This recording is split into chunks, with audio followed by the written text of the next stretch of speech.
Welcome back to the Crypto Rain channel. I'm your host, Jay Murph. And today, if it's okay with you, I'd like to just have a chat from me to you. Unfortunately, you to me, I have to read your comments in the comment section because I can't hear what you're saying or even what you're thinking. But I'd love to just have a chat with you and just check in and see how things are going for you. Talk to you about what I feel like is happening in the marketplace and what I think is to come. Do note that none of this is financial advice. I'm just a crypto investor myself, like you. I have been in the space for 4 years.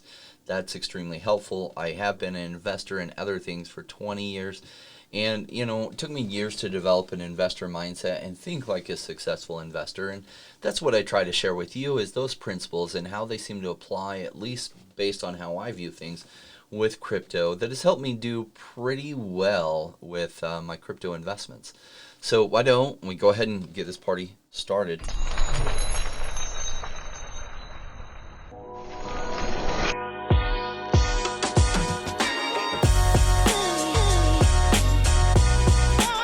Join me, Rainmakers.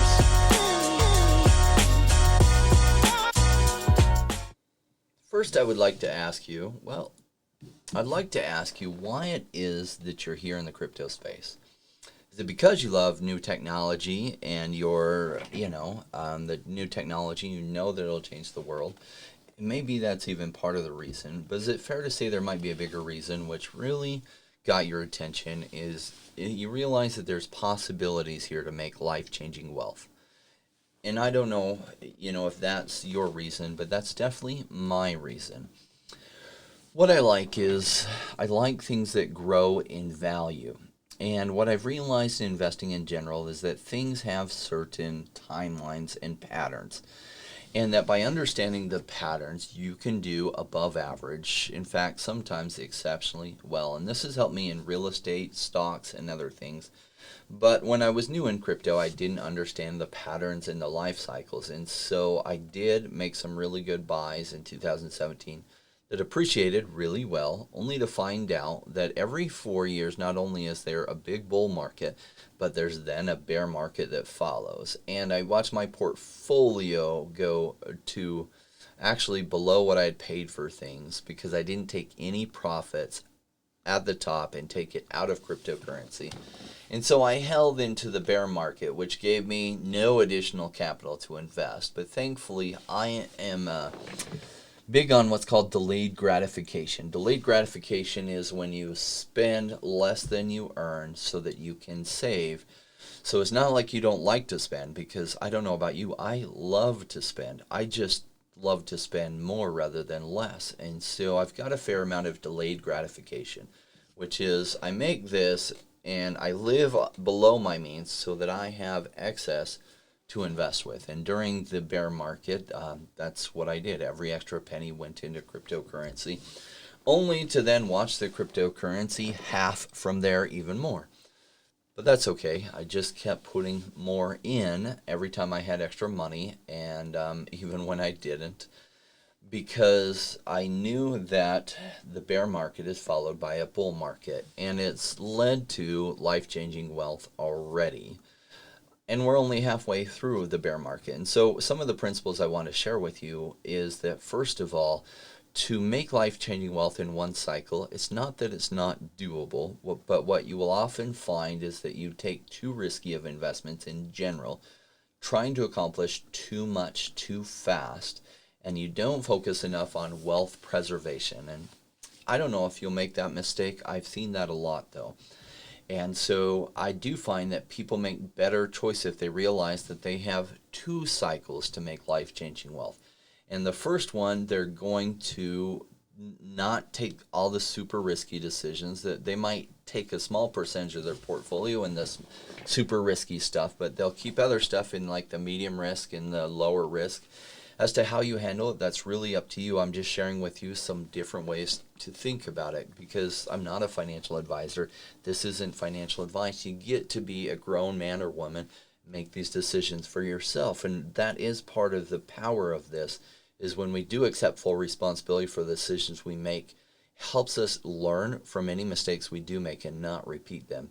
When we project that responsibility onto others and don't own it ourselves, we tend then not to learn from our mistakes. Why? Because we don't take any ownership of them. We just blame someone else. So that's something in my life that's helped me be successful, is taking full ownership of all the decisions I make. Even if I then made that decision because somebody else liked something, I take full ownership of that so that I can learn from it. So if you're here to make life-changing wealth, realize that you do have, it's probably going to take more than one cycle. If this is your first cycle, well, if you get very lucky, it might work out very well for you. But if you are getting super lucky, it's because you're taking some very high-risk decisions, and thankfully they did work out for you. But in general, high risk can lead to high rewards, but there's a reason why they call it high risk. And so the volatility is usually extremely high. And so the way I've done it this cycle is that I balance my portfolio between, for a while I was holding a bunch in Bitcoin and Ethereum. I have diversified that all into alts, but much of that into what I had called the lower risk alts, which for me, lower risk alts are Cardano, Polkadot, some of the bigger stuff out there like Avalanche and Elrond, some of the bigger projects out there that have hit some critical mass and networking effects that I feel like they'll do well. Now, from where they're at now to where the top possibly is, yes, they don't have as much potential for growth as something that might have a market cap of 10 million.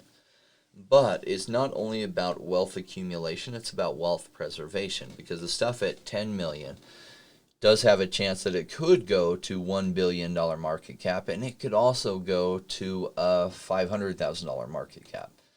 And so high risk, high reward, right, on those, because they have a better chance of, who knows, maybe the CEO involves in some scandal and it takes the whole company down, and in the middle of the bull market, the price just evaporates, right? So that's why I don't go all in on some of the smaller stuff, and I diversify across multiple things, because I don't want to put all my eggs in one basket. Because doing so, you can get wrecked even when the general tide in the middle of a bull market is bringing everything up. Does that make sense? So I found that the understanding that it takes 2 cycles to make life-changing wealth helps you make better, smarter decisions in general. So then pool buckets for your allocation. So some of it in your less risky, more stable stuff. And for some, really, that's only Bitcoin and Ethereum or whatever their choices are. For me, I did have a big bucket in just Bitcoin. I moved almost all of that over into altcoins. And so I have, within the altcoins, I have my more stable altcoins and my medium risk stuff, and then my high risk stuff. And I balance out my portfolio approximately in, like, literally half of it is in the more stable stuff, and then 25% and 25%. And, I'm diversified literally across over 100 projects. And so what I find that if you're new, that's not really going to be possible. I realize that. But this is my second cycle, right? And so that's something to think about for your next cycle. Is that going to be possible for you this cycle? Well, if a couple home runs happen for you. But to the extent that you can, diversifying across multiple projects is really going to help you have patience. Because there are some innate things to human nature which usually delivers for us some big losses. And a lot of that is fear of missing out and then fear of going to zero. And those are 2 things that'll really hurt you. And we're pretty fresh on a fear of going to zero. That would have happened last week, right? Now, I was out of town on vacation. I couldn't provide you a lot of content while I was out of town. And so I did do a video when I came back into town to share with you my thoughts. Now, if you're new, you haven't experienced those big kind of pullbacks. They are scary, especially if you put in more than you can afford to lose. And so those big pullbacks often lead you to then cash out, only to find out that you cashed out at the bottom. Things didn't go to zero, and then it picked right back up. And that's a big mistake that often people make. Now, having been in this space as a while, I realized that red days are for buying. And though a lot of people get really upset in the short term with what price is doing, I look more at the longer term, like 2 or 3 or 4 or 5 or 6 months. And so when I see big red days like that, I do listen to what's being said, but realize I've been around this for 4 years now. I think about 82 times there was big amounts of FUD on why Bitcoin was finally going to get abolished or destroyed, and yet none of those have come true. So I take all these big FUD stories with a grain of salt. Essentially, the U.S. President announced that they were going to try to get capital gains, long-term capital gains, up to like 43%, which is absolutely disastrous for the U.S. economy if that happens. And because it will dry up long-term investment like tremendously. They'll just go other places or won't, or they won't harvest any gains. It'd be disastrous. And it's disastrous for their crypto investment. Now, he's got to get that past the U.S. Senate and the U.S. Congress. We don't know if that'll happen, but it really hurt the stock market. It really hurt that. And there were some other things that brought Bitcoin and other cryptos down, but this kind of retracement is really healthy. And it's a good buying opportunity. And so I know some of you took the opportunity to buy. And the old saying goes, buy when there's blood in the streets, even if it's your blood. And I know it's the hardest time to buy, but that's when the buying is best. The other thing that really holds us back is when things are going crazy, you're going to feel a lot of emotions. You're going to find yourself finding creative ways to completely leverage yourself and buy more. This is another big mistake that a lot of new people make that wreck them. Now, sometimes it does work out. I can't say it doesn't. In fact, I would give it works out 1 out of 5 times. So maybe you're that 1 out of 5 that does really, really well. I tend to, I take these cycles very serious. I don't know how many we have. I was part of the last one. Thankfully, we're having one now, and I think there will be at least one more, though I hope there's many, many more, because imagine if they are, how much time you have to play these cycles and do exceptionally well for yourself. However, we probably have 1, maybe 2 more cycles left after this, and then, the highs won't be as high and the lows won't be as low, and it will stabilize. So there will be some good that comes out of that too, but these big swings in the market is really what creates life-changing wealth when you time it well. So I don't tend, when things are going absolutely crazy with something, that's usually a note to me that I take profits on it. When I get this feeling of, man, I wish I had bought way more and this is going so crazy, and I feel these human emotions saying, buy more, that's when I listen to it and I do the opposite.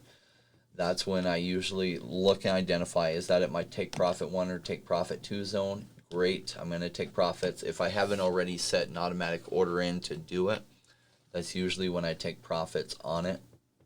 And then at the next, usually will then keep going up from there, and then I have another take profit 2 zone, and usually that gets me at least my initial investment out, if not that and some profits, and leaves me with some more to ride for in case it does continue going up. And sometimes it does, and sometimes actually right at that take profit 1 or take profit 2 point, that's right at the end of the road before a big 33 or 50% retracement.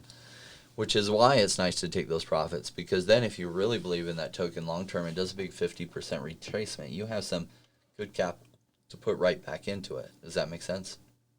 Now, some of this stuff like Cardano and Polkadot, I hold for the longer term, and so even when it hits my take profit 1 and take profit 2 zone for, say, a 2-month trade, well, those were really a year to 3-year hold for me.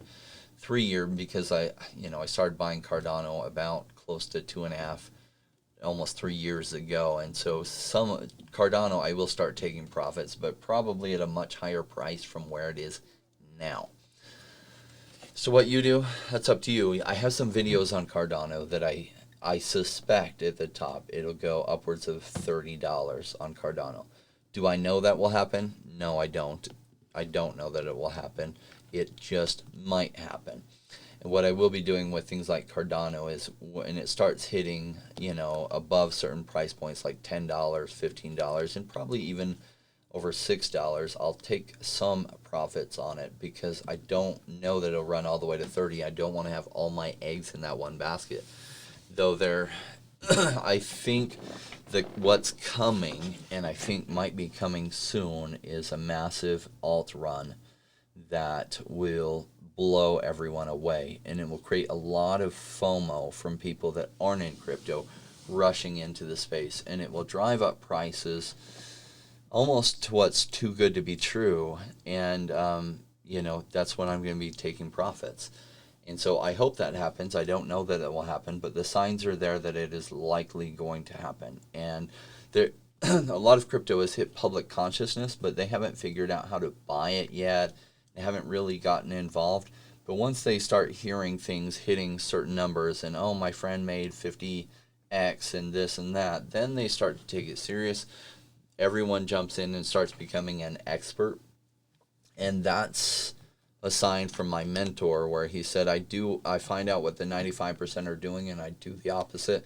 So when it feels like those massive rush of people come in, doing the opposite is selling into their buy pressure, right? And the hard thing about that is when you sell, you'll sell some and then you'll watch it go up from there and you'll kick yourself and be like, I could have held on longer.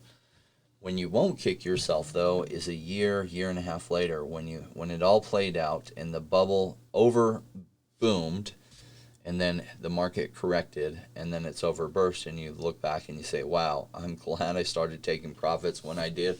And yes, looking back, I can see exactly where the top was, and it would have been nice if I had held it all right to the top, but how would you have known exactly what that top was? Makes sense? So if I did have that magic crystal ball, yes, I would always buy the bottom, and yes, I would always sell the top. Without knowing that, I never end up buying, almost never. Sometimes I have actually timed exactly the bottom, but almost never get it exactly at the bottom and almost never sell right at the exact top because I don't know where those are. So I take profits along the way. Okay, so if you've stayed this long, I want to reward you and say thank you. I want to share with you some of what's on my mind. One is I do want to appreciate all of you who have joined and subscribed to my channel. It's been a fun ride with you all, and you've helped us accomplish the greater goal by subscribing and putting me in touch with some of the teams out there. So the channel continues to grow. It'll help me get in touch with many of the projects that I haven't been able to speak to yet. That as the channel hits over 50,000, 100,000, 200,000 subscribers, makes it real easy for me to get in touch with the different projects. Because what I really like is the behind the scenes information that's going on that they can discuss, but just, they don't have venue to where they discuss it. And so sometimes that information is there, but it hasn't hit public awareness. When all of a sudden public awareness finally jumps on, then the price grows up tremendously. Like one of the projects I've been following for a while that I absolutely love is Wanchain. And what's funny is even BitBoy did a paid promotion on this, and he's got a sizable channel, I think 800,000 subscribers, and he's more of a news channel. I don't feel like he's the guy to go to for how he thinks about projects, but he has good news. And he did a paid promotion on Wanchain, which was nice for them to get some additional exposure. But what I like about it is it literally hasn't re-hit public consciousness yet. Now, what's funny is what he said about it is, oh yeah, I followed it really closely in 2017, and I haven't really thought about it since, which is exactly like most people do. They heard about it back then, which it was the most hype, one of the most hyped ICOs in 2017, 2018. It wasn't available for trading on the market till even later than that. I think, well, part of 2018, like March or something, it did a big run up all the way to almost $10. And then it's corrected, and it's now trading at literally 1/6 of its ICO, not its ICO, its all-time high from 2018. But what was funny that he said about it is so often true. Oh, yeah, I hadn't really thought about it since then, but they did a paid segment, blah, blah, blah. But the time to be buying it is not when he's like, oh my gosh, have you seen Wanchain? It just did 20x. You're late to the party. The time to be buying it is when it hasn't hit public consciousness yet, and the time to be selling it is when it does. Does that make sense? And so there's a lot of reasons why it was such a well-hyped ICO in 2017 and 2018. It's because its fundamentals were strong. Those fundamentals still are strong. There is more competition in this space, but there's lots of reason to believe they can far exceed their previous all-time highs. And that's why a big percentage of my alt portfolio is in Wanchain, and I really like it. Second to that, there is a way to make some, do some DeFi farming with it, with a site called Wanchain. If you check out some of my previous videos, I go over it. Now, it does provide you some daily return at the risk of, whenever you're DeFi farming and you're investing in a pair, you have Wanchain paired with something else that you're probably providing liquidity to, and in return you're getting a daily reward, some liquidity tokens or some rewards that you're earning through that. But the downside is that you're partially out of Wanchain, because maybe you traded half of the Wanchain you had into another pair, and if Wanchain goes up and the other one goes down in value, you don't get as much gains because of that. Now, on the flip side, if you're, say, in the WASP pairing, and WASP is the reward token on Wanswap, and WASP goes up a lot, it actually drags up your overall return, even though Wanchain didn't go up. And so I did start providing some liquidity on there back when WASP was 2 cents. And Wanchain was at 30 or 40 cents. And now, Wanchain's at $1.60, and WASP is at 30 cents, though it had like a high at 50 cents. So what I like about it is I get some daily returns on it, and they're pretty handy. Now, they actually introduced a sister site that you can put your liquidity tokens on Zookeeper, and you can earn some Zoo tokens and WASP tokens, which is cool. And they've gamified this, and this is a one that I like. So enough about Wanchain. Let's move on to another one that I really, really like, and that is Cardano. Now, Cardano keeps struggling at its previous all-time high, and it's like this ceiling that they're having a hard time pushing through. Now, they have broken above it. The previous all-time high was right around $1.40, but then they keep correcting to under it. And that's okay, because if you look at the kind of gains it had, is literally back here in April of 2020, you could have bought it at 3 cents. So it's gone from 3 cents to $1.30, and a lot of that run happened at the beginning of this year. So what I like about Cardano is it still has a massive potential, but just I'm patient. I realize that when it has some parabolic runs like this, and this is a parabolic run, what often happens is then it has to do some sideways trading for a while. If we scroll back, I want to show you a previous parabolic run. Now, it's not going to look as sharp and as steep as this, but look exactly what happened. Back here, it was trading at, you could have bought it for 8 cents, had a parabolic run up to 18 cents. Then what happened? Well, it traded sideways, and let's look at how long it traded sideways. So here's the top. I guess I messed up my ruler for some reason. My ruler does not like me today. Okay. Something I'm doing wrong here. Yeah. Ruler again. Oh, that's because I'm holding it. Alright, so 31 bars or 31 days. Actually, it went a little bit farther if we say all the way to where it went up here. Let's say 41 bars or 41 days. Now, it's been trading sideways longer than that now, but do you realize how big that run was?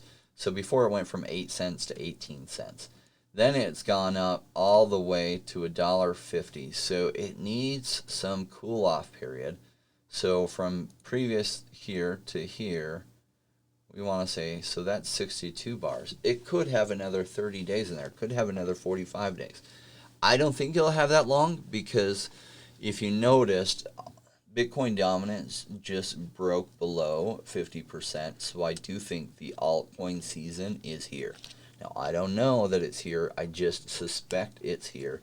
And that I suspect it by looking at the altcoin dominance charts. And so I suspect that not all of the alts, but some are going to start popping off again.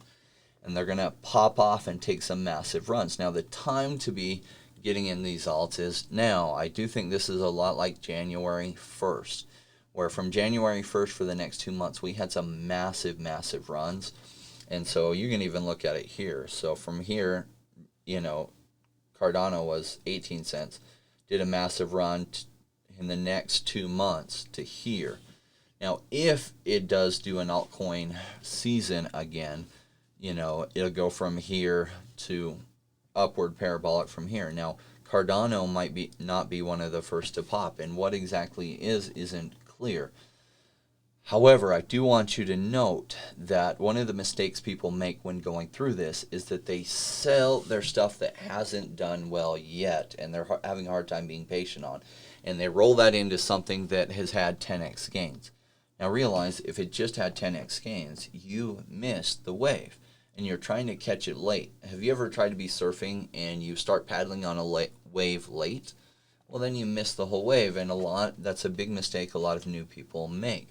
And so just realize that you're selling something that hasn't run into something that has run already, and maybe you catch a little bit of that wave, but you realize your positioning is then bad for what you just sold might then have its big wave. Because what happens is things pop off, and then other things pop off, and then other things pop off. And so don't trade your popcorn kernels that haven't popped for those that already have, expecting that they're going to pop more.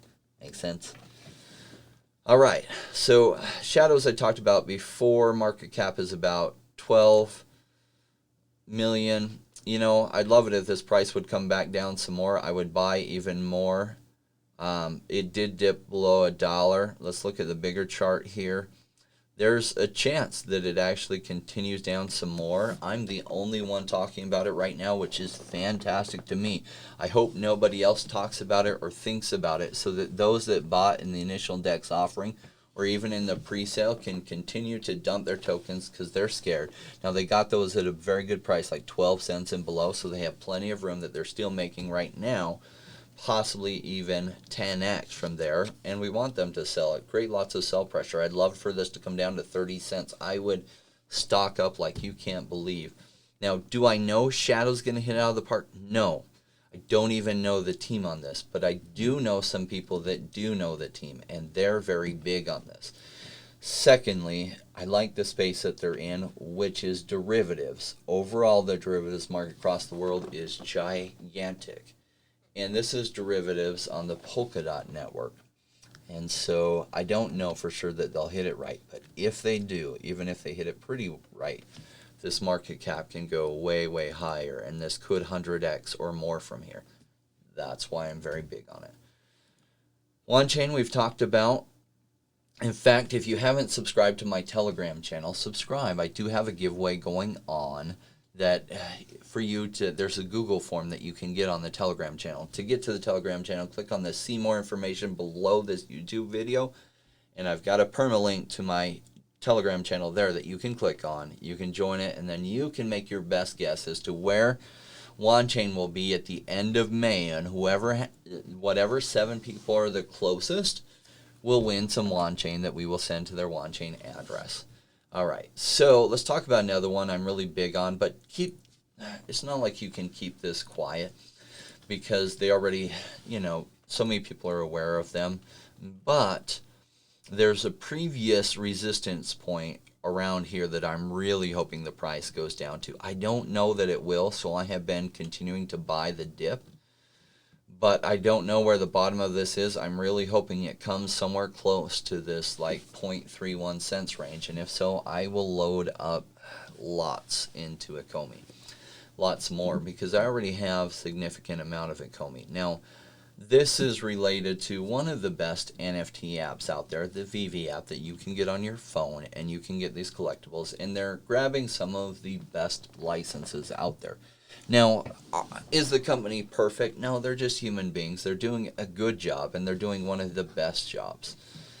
They've made like an augmented reality that you can get these collectibles, and using your phone, you can kind of drop them in to the view that the camera on your phone is seeing, and then you can take a picture of it, making it look like this 3D collectible you have is like in your bedroom or on your street or whatever, right? And it's pretty cool. And that's just where they're at now. One of the reasons I'm big on them is they have gotten some of the biggest licenses out there. And there's a compounding effect or a network effect. When you have all these big licenses and you've made these people lots of money, it gets even easier to get the other big licenses out there. And there's some rumors that they've gotten the Hasbro license. That would be cool, because I don't know about you, but I grew up in the G.I. Joe's Transformers generation. And so I would love a Megatron and an Optimus Prime Transformer or a Storm Shadow G.I. Joe collectible. I would buy not only one to keep, but extras as an investment. Right now, though, 2 months ago, I was buying a lot of the collectibles as an investment because I felt like they would outperform the token. Now, the token then was at over a penny a piece. Not that I wasn't interested in the token. I did get some. I just limited how much I was buying at that price because I had a feeling it would pull back. I just didn't know it would pull back. I just had a feeling. But I was putting more of my investment money into the collectibles. But now that like the collectibles have gotten so much attention in Steam, a lot of my focus is going back to the OMI token, where everyone is scooping up. They just had a launch earlier today. It went more smoothly than the previous launches, and they had some rare things, and it didn't have the crashing that it had before. So it seems like they fixed some of those problems. But I wasn't even able to get one of the rare ones, but many of the people I know got one. And then you could get some of the uncommon and the commons. But they're continuing to produce high numbers of these things. So it's unclear how much the collectibles themselves will appreciate unless they're a highly desirable collector item. However, at the price I'm looking at for the token, that's what's interesting to me. Does that make sense? So another thing that I talked about, and the reason why I watch collectibles is because collectibles can appreciate like you can't imagine. Now they can, that doesn't mean they will. Particularly what's important is the licenses behind them. Because at the end of the day, you have to have way more demand than there is supply in order for them to appreciate really well. So Topps has the license for digital collectibles for Major League Baseball. And they had a release a week ago. And they released these packs, and these packs went for $100 a piece if you were able to get some. My order failed. I tried to buy 10 packs, and my order failed, and so they returned my money to me. They did pull out the money, but they oversold it. Returned my money. I did buy some on the resale market, and so I did get some, but they started out on the resale market at $200, and look what they're up to now, which is $800. And one of these collectibles, somebody got very lucky and got essentially the rarest card. They got the number one of one of the top baseball player, and his rarest card in the number one edition. That sold for like $82,000. And probably he should have just held on to a little bit longer, because it probably would have went for a lot more than that. But that person was really, really lucky with that drop. And so these cards have appreciated. If you think about that, that's 8x in a week. That's not bad, right? If you are able to get 10 of these premium packs for essentially $1,000, you turn that $1,000 into $8,000, which is awesome. And that's if you're selling now. Now, I did buy one of these packs earlier today. I think I paid $600 for it, and now they're at $800. So we'll see how this goes, but I'm just going to hold on to that pack. All the rest of the packs that I bought, I did go ahead and open up, because at the time, the price you were paying for the packs versus the value of the cards inside, it was way more valuable to open the packs, because you could sell off the cards individually. And I did sell some of the cards, just a few of them though. All right, that gives you a complete update of some of the things on my mind. This site is pretty cool. Now, I do have significant liquidity in here. If you look at this, $45,000 here, $30,000 in liquidity added there and stuff. It Now, prices have come down. The total I had into this, or what it was showing, is $100,000. Now, I didn't put that much into it. Remember, I was buying things when it was cheaper, but I did still put significant amounts in here. And it provides these little things that then you can harvest. One of the things I want to show you about WanSwap is look how cheap these fees is. So if this were a 1 here, that would be 1 cent.